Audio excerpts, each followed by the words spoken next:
It was July 27, 1976. The Air France Flight 139 took off from Tel Aviv, Israel. Many of the passengers of this flight were Jews. After a while, 4 hijackers hijacked this flight. The hijackers demanded from Israel to release many of the prisoners in the jail to release the Israeli passengers. They also demanded a lot of money. Hijackers put Israel at a disadvantage. Hijackers thought Israel would fulfill all the demands made for the passengers. But Israel didn't do that. It did more than that. Knowing that the passengers were at Entebbe airport, Israel did a military operation there and brought the passengers back. This is one of the biggest hostage rescue operations in history. Not only that, this is one of the most successful operations. What the hell is this operation? Why did Israel do this operation? What happened to all the passengers in the flight? Watch the story to know the answer to all these questions. It is June 27, 1976. Air France Flight 139 took off from Tel Aviv in Israel. After a short time, this flight reached Athens, Greece. A few more passengers boarded the flight in Athens. This flight departed from Athens to Paris. There are 248 passengers in this flight. Many of them are Jews and are from Israel. There are 12 flight crew members in the flight. Another 58 people took part in the flight in Athens. 1 German couple and 2 terrorists were in the flight. After a while, the German couple and the terrorists attacked the flight and hijacked the flight.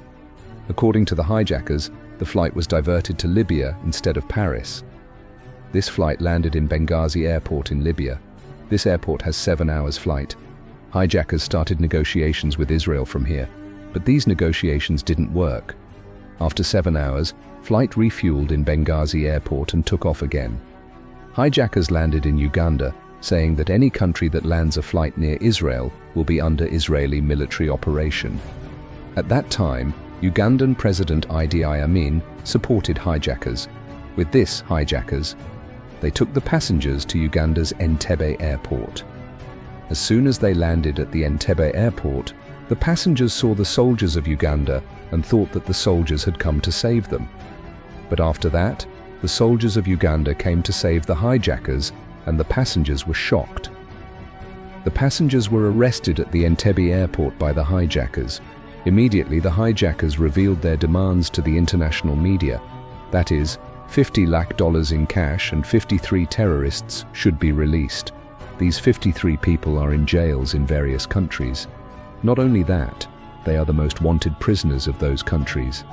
With this, Israel has become a big problem. Israel must agree to those countries and release those prisoners. But Israel also knows that this is not possible. Not only that, hijackers also set a deadline for Israel. If July 1st demands are not fulfilled, hijackers threaten to kill the passengers slowly. After these situations, Israel started work and started discussions with various countries. Not only that, the Israeli cabinet was very disappointed. In this meeting, there was a discussion about whether to fulfill the hijackers' demands or not to release 53 prisoners. Some of these 53 prisoners are in America and others are in Britain. America and Britain did not agree to release those prisoners. America and Britain said that fulfilling the hijackers' demands is like protesting for justice. Egypt tried to conduct a meeting after Israel, but this meeting failed. Egypt's PLA leader Yasser Arafat asked for help. Yasser Arafat sent his brother to Uganda to conduct a meeting. A meeting was being built, and on the other side, the deadline was approaching. Israel asked hijackers to extend the deadline. Hijackers extended the deadline to July 4th. Israel's Defense Force leader Baruch Bar-Lev knows this very well. With this, Israel discussed with Amin, the head of Uganda. This officer told Amin that he is ready to release the Israeli prisoners. Amin started a discussion between the hijackers and Israel. As a result of this discussion, the hijackers released 48 travelers. They are not the citizens of Israel. After that, another 100 non-Israeli members were released. With this, the hijackers has 84 people from Israel, 10 people from France, and 12 people from the Air Force were left behind. As time went on, Israel decided to bring passengers back. Some said to complete the hijackers' demands, while others said not to. On one side, Israel's influence on the government is growing. On the other side, other countries are not agreeing to release the prisoners. Israeli President Yitzhak Rabin wanted to fulfill the hijackers' demands, but Israel's Defense Minister Shimon Peres did not agree to it. Israel's Defense Minister asked the Prime Minister to conduct military operations. Israel took a firm decision in the midst of all this. That is to conduct military operations. Israel thought that military operations were the only way to bring the passengers back safely. With this, IDF and Mossad started preparing for military operations. IDF commandos arranged a strategic meeting for the mission. They made a first plan in this meeting. According to this plan, the Navy commanders should be dropped in Victoria Lake by parachutes. This Victoria Lake is the border of Uganda and also the border of Entebbe Airport. By this lake, they should go to the airport, go to the boats, do military operations, rescue all the passengers, and take all the passengers back safely with the help of the Ugandan government. But this plan is not that easy. There are many crocodiles in Victoria Lake. Due to this, it is very difficult for the lake commanders to travel. Not only that, the Ugandan government will support the terrorists. There is no chance for Amin to support Israel. Instead, there is a danger of Amin killing the Israeli commandos. With this, the plan was rejected. To prepare another plan for the mission, the commandos started working again.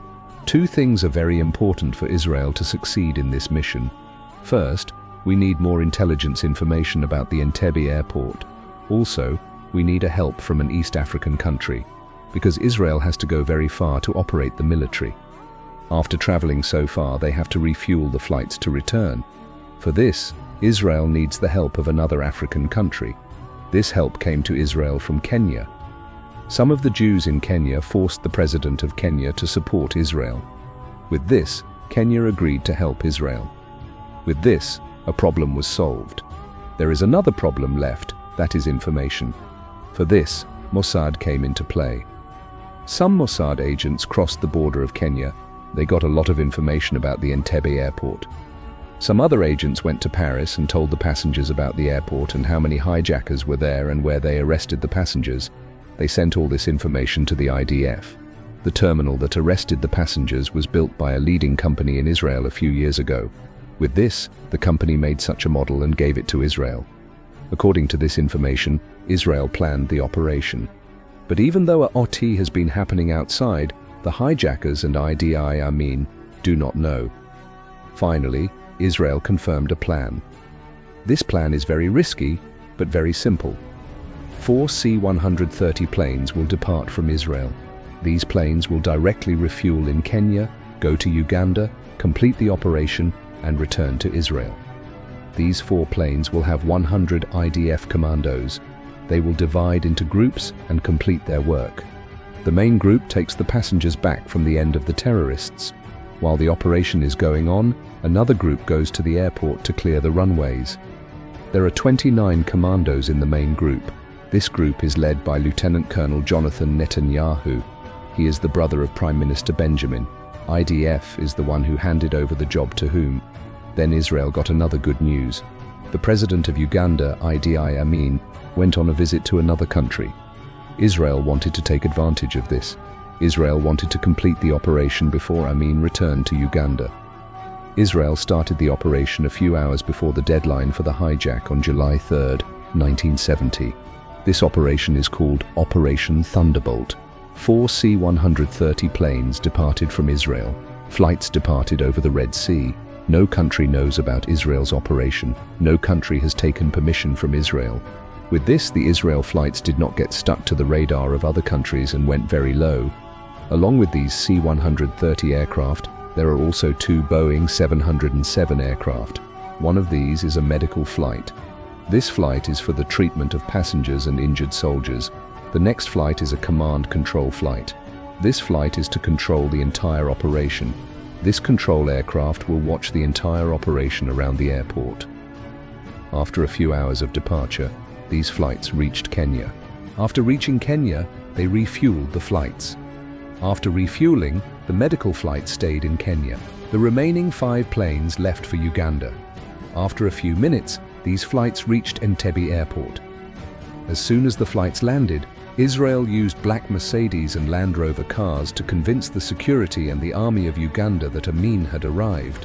But Amin changed the black Mercedes at that time and bought the white Mercedes.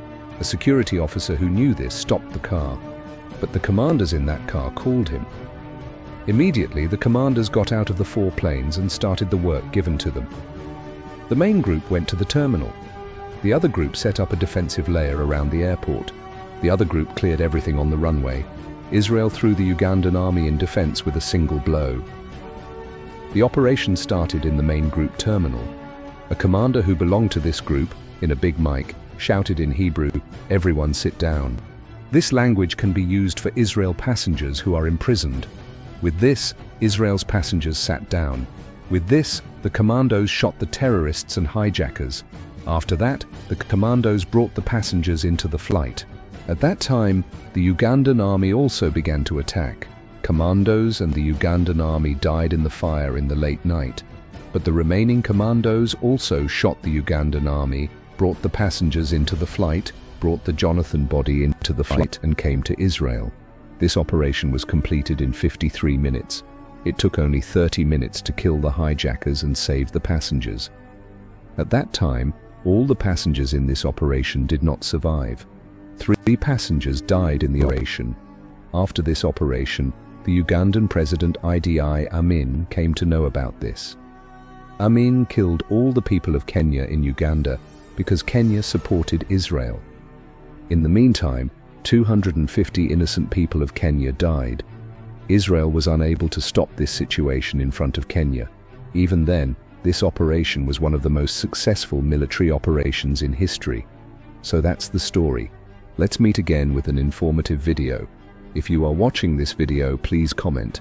If you like the video, please like and subscribe to our channel. Thanks for watching.